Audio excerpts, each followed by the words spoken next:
Hello guys and welcome back to the channel, where today guys I'll be showing you how to add multiple stops in Apple Maps.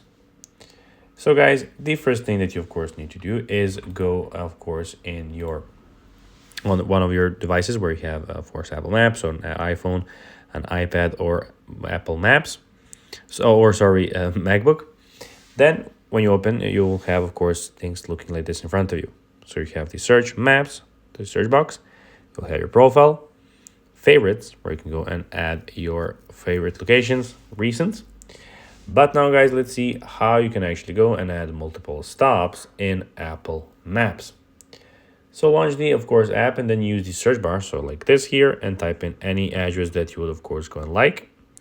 And then when you type the address, then on the direction screen, tap add stop button, enter the address or location name of your additional stop, repeat this step for each stop you want to add.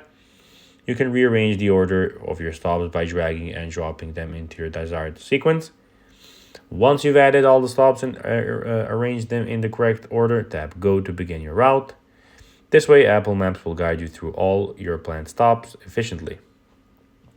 So guys, that will be everything for this video. I hope you found this video informative and entertaining guys.